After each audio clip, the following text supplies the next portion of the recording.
সুধী বৈষ্ণব ভক্তবৃন্দ, ভক্তিপূর্ণ প্রণাম রইল আপনাদের চরণে। প্রণাম জানাই আমার শ্রী গুরুদেবের চরণে, প্রণাম জানাই অনন্তকোটি বিশ্বব্রহ্মাণ্ডের নায়ক শ্রী ব্রজেন্দ্র নন্দনন্দনের চরণে। সুধী বৈষ্ণব ভক্তবৃন্দ, ধারাবাহিক অনুযায়ী আমরা শ্রীমদ্ ভগবদ গীতা ৬ষ্ঠ অধ্যায় ধ্যানযোগ ২৭ নং শ্লোকে উপনীত হয়েছি। আসুন আমরা ব্রতী হই। তবে তার আগে আমি দুটো কথা বলবো। সেটা হচ্ছে কি, যে মকর সংক্রান্তি অর্থাৎ ১৪ই জানুয়ারি বুধবার, সেদিন সংক্রান্তিও পৌষ সংক্রান্তি, মকর সংক্রান্তি, আবার ষটতিলা একাদশী। তো সেদিন কিন্তু ৩টা কাজের কথা বেশ প্রাধান্য দেওয়া হয়েছে। সেটা হলো, শাস্ত্রে বলছে ব্রাহ্ম মুহূর্তে স্নান, আর হচ্ছে দান, আর হচ্ছে জপ। অবশ্যই আমরা যেন শ্রীমদ্ ভগবদ গীতা এবং ভাগবতে স্পর্শ করি, অর্থাৎ পাঠ করি। আর যারা পাঠ করতে পারবো না, অবশ্যই শ্রবণ করব। এটা যেন আমাদের ভুল না হয়। এটা আমি অবশ্য আগেও বলেছি যে নিত্যদিন আমরা যেমন স্নান করি, এটা আমাদের নিত্যকর্ম। স্নান করি, আহার করি, তো তেমনিভাবে আমাদের শ্রীমদ্ ভগবদ গীতা, ভাগবত চৈতন্য চৈতামৃত হচ্ছে আমাদের নিত্য পাঠ্য ধর্মগ্রন্থ। অবশ্যই নিত্যই পাঠ করতে হয়।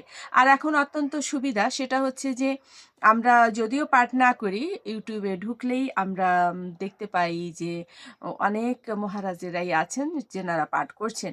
তো অবশ্যই আমরা এই জন্য এগুলো শ্রবণ করি। সুধী বৈষ্ণব ভক্তবৃন্দ, আসুন আমরা ব্রতী হই। অজ্ঞান তিমিরান্ধস্য জ্ঞানঞ্জন শালাকায়া চক্ষুরুন্মীলিতং যেন তস্मै শ্রী গুরুবে নমঃ।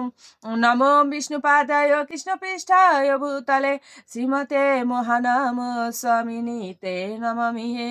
বাঞ্ছাকল্পতরুভ্যশ্চ কৃপা সিন্ধুভ্যেব চ পতিতানাং পাবনেভ্যো বৈষ্ণবেভ্যো নমো নমো।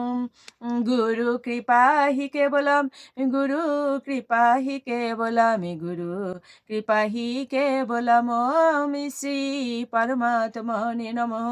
ওম শ্রীমদ্ ভগবতে শ্রীগীতায় নমঃ।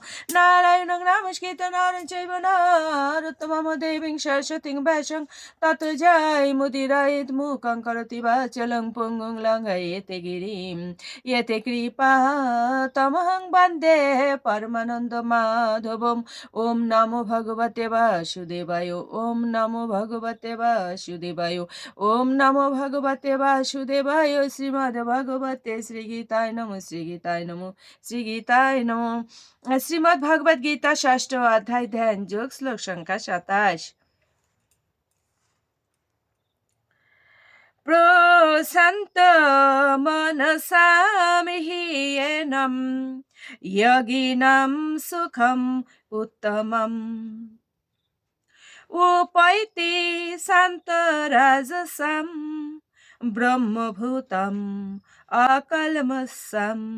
অনুবাদ: ব্রহ্মভাব সম্পন্ন, প্রশান্ত চিত্ত, রজগুণ প্রশমিত ও নিষ্পাপ হয়ে যার মন আমাতে নিবিষ্ট হয়েছে, তিনি পরম সুখ প্রাপ্ত হন। সুধী বৈষ্ণব ভক্তবৃন্দ, শ্লোকটি হচ্ছে ভগবানের। ভগবান উবাচ, ভগবান এটা বলছেন। তাৎপর্য কি? জড় কলুষ থেকে মুক্ত হয়ে ভগবানের অপ্রাকৃত সেবায় সর্বতোভাবে নিয়োজিত হওয়াকে বলা হয় ব্রহ্মভূত। মদভাবক্তিং লভতে পরম। ভগবদ গীতা 18 অধ্যায় 54 নং শ্লোকে ভগবানের চরণারবিন্দে মন স্থিত না হওয়া পর্যন্ত ব্রহ্মভূত স্তরে অধিষ্ঠিত হওয়া যায় না, এটা বলা হয়েছে। সা বৈ মনঃ কৃষ্ণ পাদার বিন্দয়। ভগবত ভক্তি বা কৃষ্ণ ভাবনামৃতে নিত্য তন্ময় থাকলে রজগুণ এবং সব রকম জড় কলুষ থেকে সম্পূর্ণভাবে মুক্ত হওয়া যায়। শুধু বৈষ্ণব ভক্তবৃন্দ, আসুন আমরা মাহাত্ম্য বলে বিশ্রামে চলে যাই। ওম শ্রী পরমাত্মনে নমঃ। ওম শ্রীমদ্ ভগবতে শ্রীগীতায় নমঃ। গঙ্গা গীতা চ সাবিত্রী সীতা সত্যা পতিব্রতা ব্রহ্মাবলীর ব্রহ্মবিদ্যা ত্রিসন্ধ্যা মুক্তি গেহিনী অর্ধমাত্রা চিতানন্দা ভবং নিভ্রান্তি নাশিনী বিদোত্রয়ী পরানন্দা তত্ত্বার্থ জ্ঞান মঞ্জুরি। ওম তৎসৎ। ওম নমো ভগবতে বাসুদেবায়। ওম নমো ভগবতে বাসুদেবায়। ওম নমো ভগবতে বাসুদেবায়। শ্রীমদ্ ভগবতে শ্রীগীতায় নমঃ। শ্রীগীতায় নমঃ। শ্রীগীতায় নমঃ। ওম শান্তি।